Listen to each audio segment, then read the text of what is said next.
and do when I'm, you were asking me about phrasing and stuff. What I try and do when I see a dance card, caller picks out the dance. That's usually the way, usually in my experience, the way it works is the caller comes to you with a dance that they have in mind.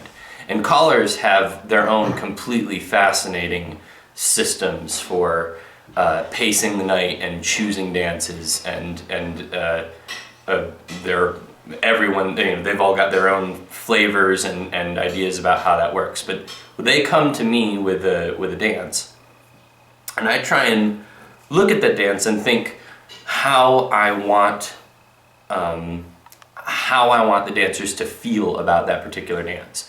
So, for instance, a dance has a whole bunch of moves in it, right?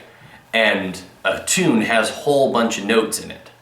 And only some of those notes are really important, and the rest of them are just kind of there to fill out the right amount of time. And it's going to be the same way with dances. Only some of the moves in a dance are going to be really important. The rest are kind of mechanical. They get people from here to there and get them to accomplish certain mechanical things before you progress. The cool part is that with both tunes and dances, there is some flexibility as far as what is really important.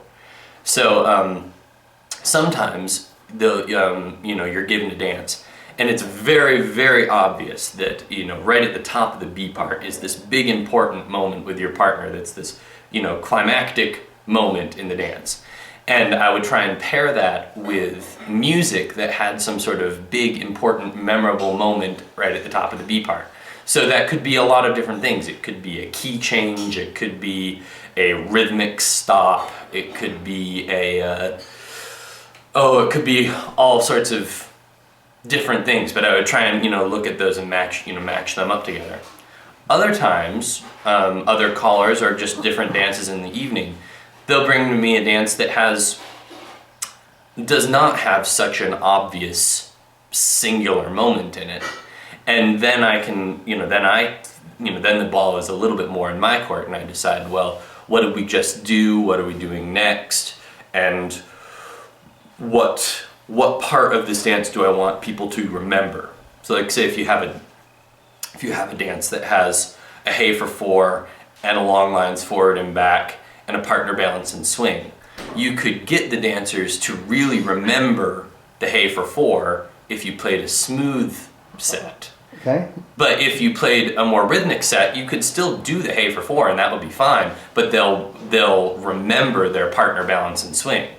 Or you could play a marchy set, and the hey would still work, and the balance and swing would still work, but they'll really remember the forward and back, that sort of thing. So it's like you take a particular move and you say, well, this is what this dance is about, and you do that with the music. Because sometimes it's obvious with the dance, but sometimes it's not. And tunes can be like that too. Like sometimes a tune can be sort of generic, and the dance has more of a specific need somewhere in the dance. And so we'll say, well, this time through the tune, we'll make this particular part of the tune really exciting, and bring that out.